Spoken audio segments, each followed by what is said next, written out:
जय जय श्री राधे श्याम। कैसे हैं आप लोग? विश्वास है बहुत ही कुशल मंगल होंगे और उतने ही कुशल मंगल ढंग से आपका अध्ययन भी चल रहा होगा। तो आज आपको ये नया स्टूडियो दिखाना था, लेकिन कुछ अव्यवस्थाएं इसलिए दिखा नहीं सकते हैं क्योंकि जो अपना टीम मेंबर है वो यहाँ नहीं है। नहीं तो आपको ये नया स्टूडियो दिखाते। बहुत ही शानदार ये नया स्टूडियो बन चुका है। आपको आवाज़ से लग रहा होगा कि स्टूडियो चेंज है और बहुत अच्छा, यहाँ पढ़ाने में बहुत आनंद लग रहा है। क्योंकि गर्मी बढ़ गई है तो गर्मी के हिसाब से ये वाला स्टूडियो जैसा डिजाइन है बहुत ही बेहतर है। तो चलिए, इसी खुशी के अवसर में हमने सोचा आपको एक ऐसी चीज प्रदान की जाए जिससे आपका जो अध्ययन है उसे एक डायरेक्शन मिल सके। पहले जानते हैं आखिर जानना क्या है। आपके मन में विचार आ रहा होगा, गुरुजी बताने के लिए तो बोल रहे हैं लेकिन बताएंगे क्या, वो भी बताइए। बहुत ही आज प्रसन्न है, अति प्रसन्न है और आप सब लोगों को अग्रिम बधाइयाँ कि बढ़िया से अध्ययन करिए और यत्र तत्र जा कर के अपने गुरुजी का, अपने माता पिता का, सबका नाम बढ़ाइए, नाम रोशन करिए।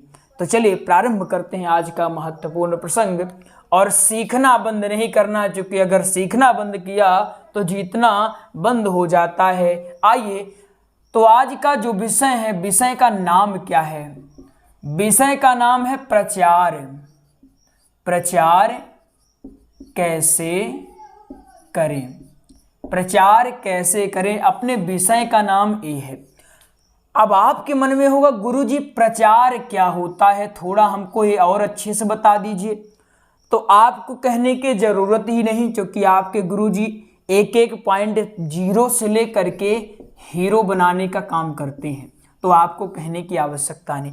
प्रचार का अर्थ ये होता है कि आप मान लीजिए कथा सीखे। कथा कोई भी हो सकती है, चाहे वो भागवत हो, श्री राम कथा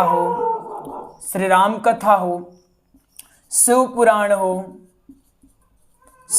हो, या कोई भी देवी भागवत हो, कोई भी कथा हो सकती है। अगर आप कथा सीख गए लेकिन आपने प्रचार ही नहीं किया तो आप कैसे सफल कह सकते हैं कि हम सफल हो गए? उदाहरण से इस बात को समझते हैं। अब एक उदाहरण देते हैं, उससे आपको बढ़िया से समझ में आ जाएगा। मान लिया यह एक कमरा है। क्या है? यह एक कमरा है। आप यहां खूब बल्ब जला दो, ये बल्ब जल रहे हैं, खूब सारे बल्ब हैं। एक ही कमरा में आपने कम से कम 20 बल्ब जला दिए। कितने? 20, वो भी हाई क्वालिटी वाले बल्ब आपने जला दिया, ठीक है। लेकिन आपने इसका गेट या फिर इसका दरवाजा आपने बंद ही रखा। तो आप बताइए, दरवाजा बंद करने से क्या इस बल्ब की रोशनी या इस कमरे की रोशनी बाहर जा सकती है? क्या जा सकती है? आप लोग बताइए, क्या जा सकती है? तो कहेंगे गुरुजी नहीं जा सकती। क्यों नहीं जा सकती? क्योंकि इसका दरवाजा बंद है। जब तक दरवाजा नहीं खोलेंगे तो इसकी रोशनी, कितनी भी अच्छी रोशनी है, बाहर नहीं जाएगी। यहाँ रोशनी से हमने कहा, आप खुशबू भी कह सकते हैं। यहाँ सुगंध आपने फैला दिया, लेकिन अगर दरवाजा बंद है तो सुगंध आप बाहर नहीं ले सकते। जितने में आपने सुगंध लगाया, दरवाजा बंद कर दिया तो सुगंध आपकी एक कमरे तक ही सीमित रहेगी। अगर आप चाहते हैं कि सुगंध अथवा रोशनी बाहर तक जाए, फैले, तो इसके लिए आपको क्या करना होगा? गेट ओपन करना होगा। ठीक वैसे ही आप कितनी भी अच्छी कथा सीख जाएं, बेहतरीन आपके पास जानकारी है, लेकिन आप जब प्रचार नहीं करेंगे, लोगों को बताएंगे नहीं कि हम कथा करते भी हैं, तो लोग जानेंगे कैसे? और जब लोग जानेंगे नहीं तो आपको बुलाएंगे कैसे? और जब आपको लोग बुलाएंगे नहीं, तो अगर वास्तविकता देखी जाए तो हमने कम से कम बहुत सारे लोगों को अभी तक मिल चुके हैं जो कहते हैं गुरुजी हम पहले कथा सीखा करते थे लेकिन हमें कथा मिलती ही नहीं थी, यज्ञमान ही नहीं मिले। 1-2 यज्ञमानों ने हमको बुलाया लेकिन फिर बुलाना बंद कर दिया, तो विवश होकर चूंकि आर्थिक समस्या का सामना करना पड़ा, क्योंकि घर चलाना तो जरूरी है। और घर चलेगा कैसे? अर्थ से। अगर वास्तविकता देखी जाए तो अर्थ के बिना गृहस्थी चलाना बहुत मुश्किल काम हो जाता है। मुश्किल कहें या फिर संभव ही नहीं हो पाता कि अर्थ नहीं है और घर बेहतरीन ढंग से चल सके। बहुत सारी ज़रूरतें होती हैं और उन ज़रूरतों को पूरा करने के लिए अर्थ की या धन की आवश्यकता होती है। तो हमसे लोग मिले, बोले गुरुजी हमने कथा तो बहुत अच्छी सीखी, हमने भागवत का अध्ययन किया, राम कथा का अध्ययन किया, लेकिन पता नहीं क्या ऐसा हुआ कि लोग हमको बुलाए नहीं। अब लोगों को पता नहीं चला या फिर हम में ही कुछ कमी रही, हमने तो अपने हिसाब से बहुत अच्छा सीखा।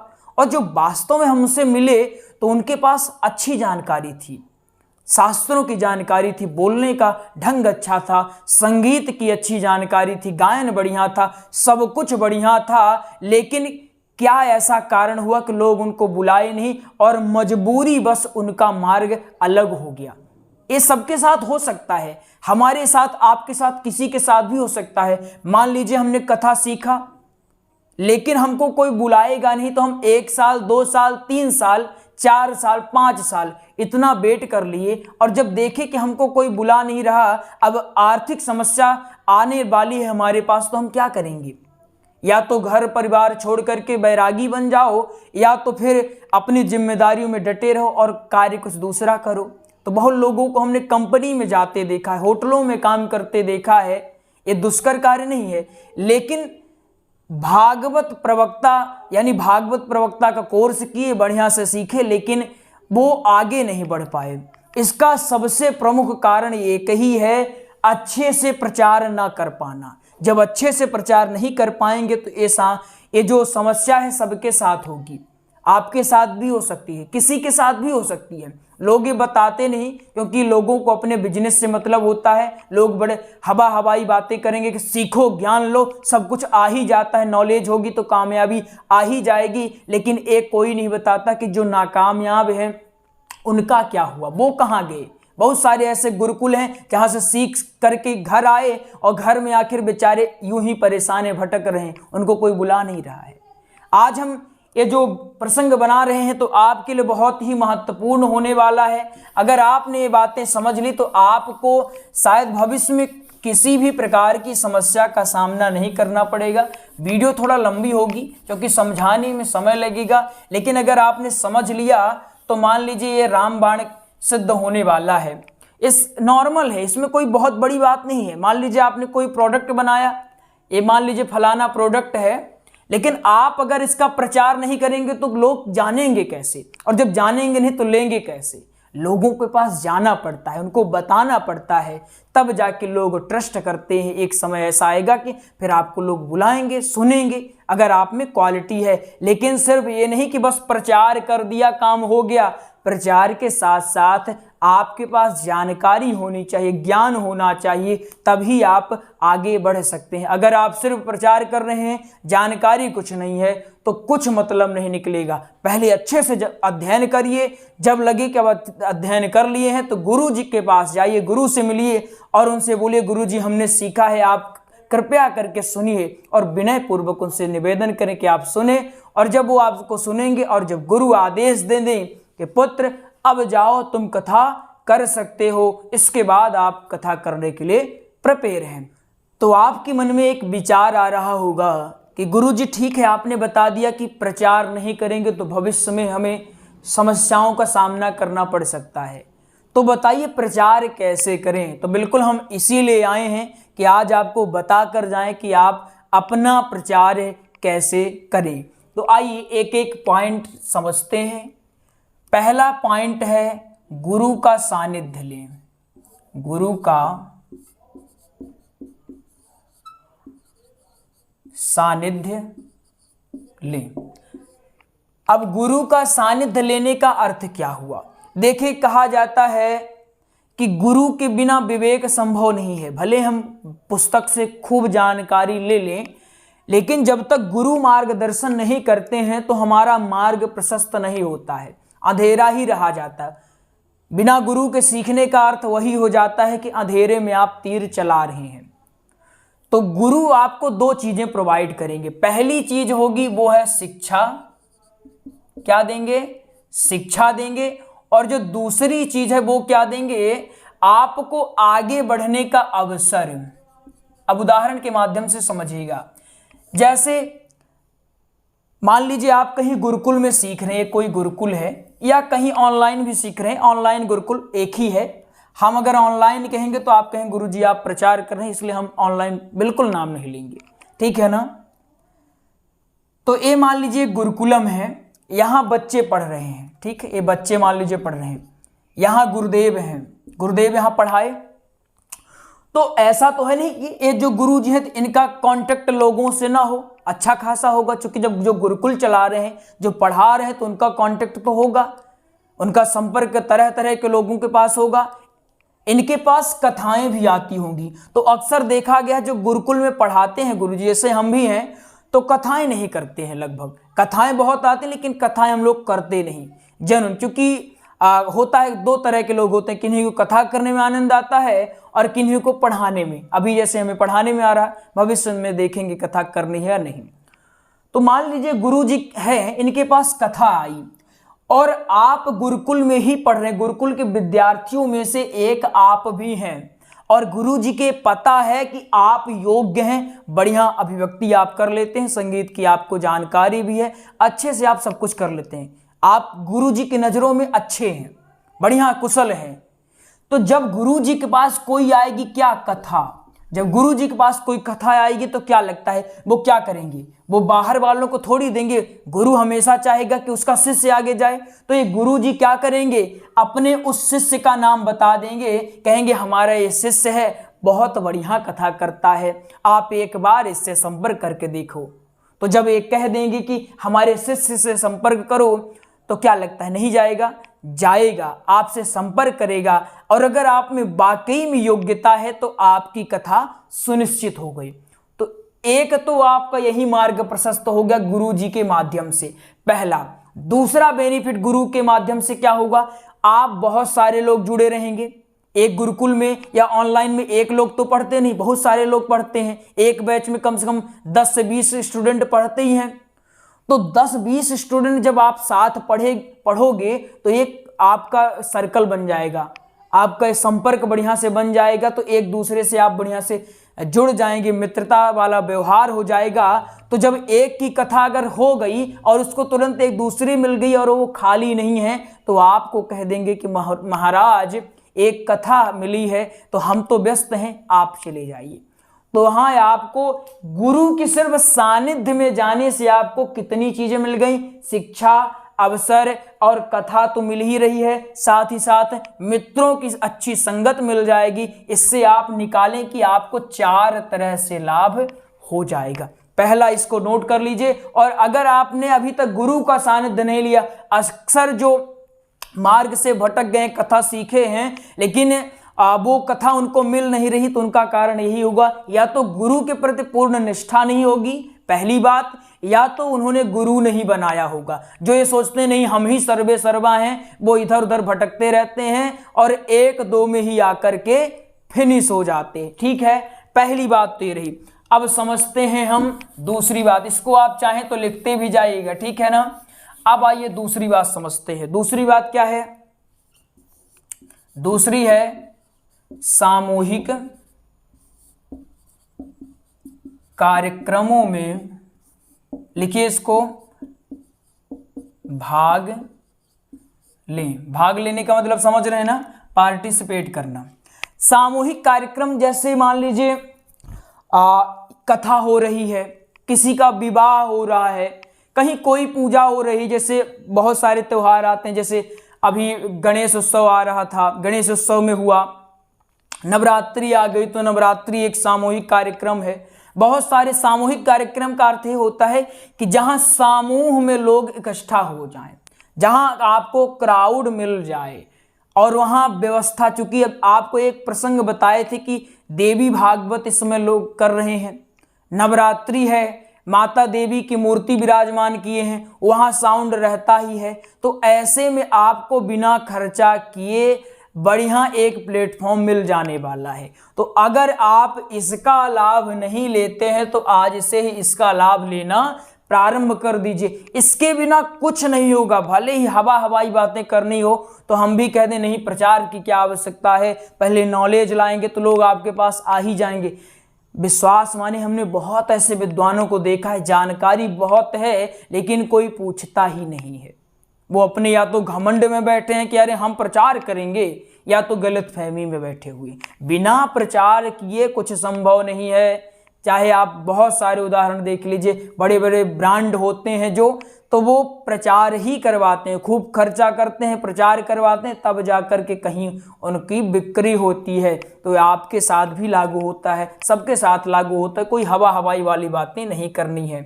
तो सामूहिक कार्यक्रमों में जैसे मान लीजिए कोई भागवत कर रहे हैं या देवी विराजमान जब करते हैं, देवी माँ को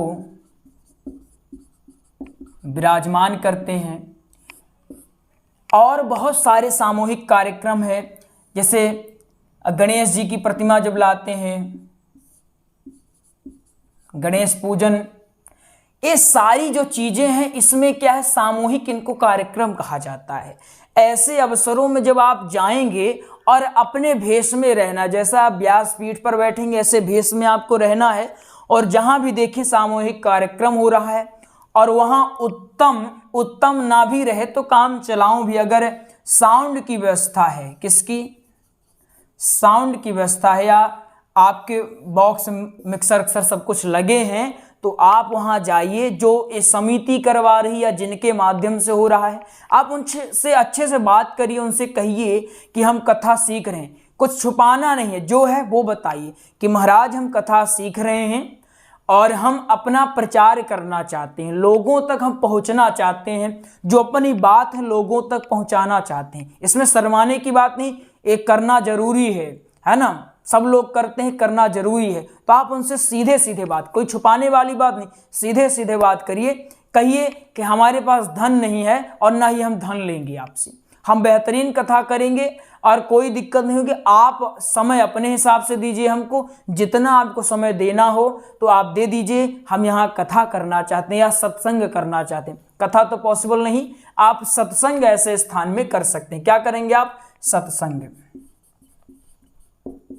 आप ऐसी अवस्था में आप सत्संग कर दें। सत्संग मैक्सिमम आधे घंटे का, 1 घंटे का होता है। इसका हमने पीडीएफ तैयार करवा दिया है। क्या पीडीएफ नोट्स हमने तैयार करवा दिया है, तो आप इस नोट्स को भी प्राप्त कर सकते हैं। नोट्स में देख करके आप आराम से सत्संग कर सकते हैं। आप बहुत सारे तरीकों से सत्संग को तैयार कर सकते हैं। तो आप उनसे कहिए महोदय या महाशय, हम यहाँ सत्संग करना चाहते हैं, समय आप अपने हिसाब से तय कर दीजिए, 1 घंटा, आधा घंटा, किसी भी दिन, 9 दिन के अंदर किसी भी दिन आप जब चाहें आप बता दीजिए, हम करना चाहते हैं। तो ऐसा है नहीं कि वो मना कर देगा, नहीं करेगा। और अगर कर भी दिया तो एक मना कर दिया ना, दूसरों के पास जाओ, दूसरा करेगा, तीसरे के पास जाइए। ये मत सोचिए अरे हमको मना कर दिया बेइज्जती होगी, कोई बेइज्जती नहीं। किसी महान पुरुष ने कहा था कि जो विद्यार्थी होते हैं, आप विद्यार्थी हैं, हमेशा विद्यार्थी बन के रहना है, विद्यार्थियों की कोई इज्जत नहीं होती। और जो विद्यार्थी है सोचता है हमारी इज्जत है, हमारी बेइज्जती हो जाएगी, तो वो विद्यार्थी नीचे ही रहा जाता है। कुछ विद्यार्थी बेंच में बैठे रहते हैं, पूछते नहीं कि बेइज्जती हो जाएगी, नहीं बनेगा, कि ये क्या पूछ रहा है। तो विद्यार्थियों की कोई इज्जत नहीं होती। इसलिए निर्लज्ज होकर के जहां भी आपको दिखे कि यहां हम कार्यक्रम कर सकते, कहीं भी यत्र तत्र भ्रमण करिए, और भ्रमण अपने वेशभूषे में करिए, नहीं कि पैंट शर्ट बढ़िया तान कर, जीन्स पैंट पहन के, टोपी ओपी चश्मा वश्मा लगा के घूम रहे। बढ़िया एक अच्छा सा जो भेष होता है, अगर आप पर्दनी में कंफर्ट नहीं है तो पैजामा पहन ले, कोई उसमें दिक्कत नहीं, कुर्ता पहने, तिलक लगाएं बढ़िया से, अच्छे से जनेऊ धारण करे रहें, और जाइए जहां देखिए सामूहिक कार्यक्रम हो रहा, बस टूट पड़ना है और अच्छे से सत्संग करिए। और लास्ट में बता दीजिए कि हे भाइयों बहनों, माताओं बहनों, हम कथा सीख रहे हैं, और अगर आपको कभी कथा सत्संग कुछ भी करवाना हो तो इस दास को अवसर अवश्य प्रदान करें। ऐसा आप जब कहेंगे तो सुनने वाले अगर हैं, आपकी वाणी में अगर प्रभाव है तो अवश्य आपको लाभ मिलने वाला है। इस पे और भी हम विस्तृत वीडियो बनाएंगे, अभी आपको मोटा मोटा बता दे रहे हैं। इसको थोड़ा अमल आप अगर कर लेते हैं तो विश्वास माने कोई भी आपको समस्या नहीं होगी। आइए अंतिम चरण बताते हैं। अंतिम नहीं, इसमें बहुत सारी चीजें हैं। इस वीडियो का अंतिम चरण, नहीं तो वीडियो लंबी हो जाएगी, अपना खुद का कार्ड बनवाइए। क्या बनवाइए? कार्ड बनवाइए। कार्ड आप लोग समझ रहे होंगे, छोटा सा रहता है, आइडेंटिटी टाइप का रहता है, इसमें आपकी फोटो रहती है, विधिवत आप अपना नाम लिखिए, अपना जो एड्रेस है उसको लिखिए, और यहाँ पर अपना मोबाइल नंबर लिख दीजिए, और यहाँ नीचे ऐसे कोष्टक में बनवा के लिख दीजिए कथा या सत्संग करवाने के लिए, कथा सत्संग जो भी हो, यहाँ राधे राधे नाम, और हो सके तो अपने जिनसे आप सीखते हैं, जिनको आपको लगता है कि ये हमारे गुरुजी हैं, हमारे इंस्पिरेशन हैं, उनका नाम यहाँ बढ़िया लिखवा दीजिए, यहाँ राधे राधे बढ़िया लिखवाइए, यहाँ अपनी फ़ोटो लिखवाइए बेहतरीन ढंग से। इस तरह से जब भी आप कहीं यात्रा करें, आपको लगे कि नहीं ये सज्जन है, तो उनसे पहले बात करिए, और बात करने के बाद आराम से उनको दे दीजिए कि हमारा कार्ड है, अगर आपको कभी भी हमारी आवश्यकता पड़े तो आप हमसे संपर्क अवश्य करें। लेकिन ऐसा नहीं कि ऐसा लगे कि आप बस भीख मांग रहे हैं कथा के लिए। भैया भीख नहीं मांग रही, कथा मिले चाहे ना मिले, अपने जो मूल में है उसी में रहना है, बस प्रचार करना है। प्रचार करना भीख मांगने में अंतर है। कुछ लोग कथा करवा लो, कथा करवा, ऐसा नहीं करना, कथा करवा लो हाथ जोड़ के बैठे, बढ़िया से नहीं कि कोई कथा करवा रहा तो आपके ऊपर एहसान नहीं करेगा, ठीक, कथा करवा रहा तो उसके ऊपर आप खुद एहसान कर रहे हैं, तो एहसान कोई नहीं कर रहा कि आपसे कथा करवा ले। इसलिए विधिवत ढंग से केवल प्रचार करने के लिए हमने कहा है, भीख मांगने के लिए हमने नहीं कहा कि भीख मांगो कथा की, मिलती है ठीक, नहीं मिलती तो और बढ़िया, हाँ, लेकिन प्रचार करने से हमें नहीं रुकना है, प्रचार अपना विधिवत ढंग से करना है। तो कार्ड बनवा लीजिए और दे दीजिए बढ़िया से कि ये हमारा कार्ड है, अगर आपको हमारी कभी आवश्यकता पड़े तो आप हमसे संपर्क कर सकते हैं। बस इतना ही करना है, इससे ज़्यादा ही नहीं कि बस गिड़गिड़ाने लगो कथा करवाओ कथा करवाओ। तो इस वीडियो में इस विषय यानी प्रचार कैसे करें का ये 3 भाग हो चुका है। अगली वीडियो में इसमें और बताएंगे, क्योंकि इसमें अगर हम एक वीडियो में समाप्त कर देंगे तो अच्छा नहीं होगा। पहले आप लोग ये 3 चीज़ें कर लें, इसके बाद हम और भी चीज़ें बताएंगे।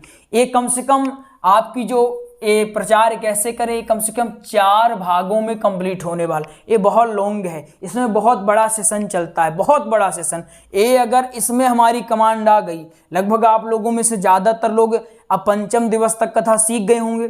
अब 5म दिवस तक की कथा सीखने का अर्थ है कि 2 दिन की कथा बची है। अब आप लोग अच्छा खासा ज्ञान आपके पास आ गया होगा, अगर आपने अच्छे से पढ़ा होगा। तो अब आपको आवश्यकता है कि अब आपका प्रचार करवा के अब आपको अति शीघ्र से शीघ्र व्यास गद्दी पर बैठा दिया जाए, और व्यास गद्दी में बैठने के लिए आपको प्रचार करने की आवश्यकता पड़ेगी। आइए आपको एक जानकारी देते हैं इस नए स्टूडियो से, आपके नए नोट्स और नए डिजाइन के नोट्स का। हमने भागवत जी का श्री राम कथा का सत्संग का व संपूर्ण भागवत भजनों का एक प्रॉपर हमने नोट्स तैयार करवा दिया। क्या तैयार करवा दिया है? नोट्स। ये नोट्स आपका PDF फॉर्मेट में रहेगा।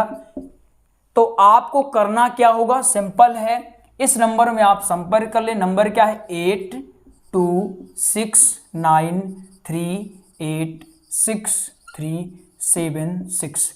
इस नंबर में आप कॉल कर लें, आपको नोट्स प्राप्त हो जाएगा, अति शीघ्र आपको मिल जाएगा। बेहतरीन नोट्स है, HD क्वालिटी में रहता है, कोई दिक्कत नहीं होगी आपको। आप PDF फॉर्मेट में इसका अध्ययन कर सकते हैं। इसमें आपको संपूर्ण जानकारी जैसे प्रसंग, भजन, संपूर्ण श्लोक, और खास बात इसकी दृष्टांत की है।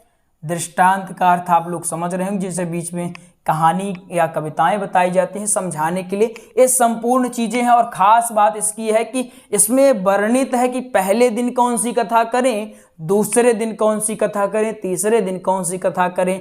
ये सारी चीजें वर्णित है, क्योंकि सबसे जो महत्वपूर्ण समस्या आती है, प्रमुख समस्या यही आती है कि महाराज पहले दिन क्या बोलें, दूसरे दिन क्या बोलें, पहले मंगलाचरण करें कि आरती करें, ये कन्फ्यूजन रहता है। तो नोट्स के बाद आपको ये कन्फ्यूजन या यह संशय नहीं होने वाला है। तो आइए मिलते हैं अगले प्रसंग में, तब तक के लिए जय जय श्री राधे श्याम, हरे राम।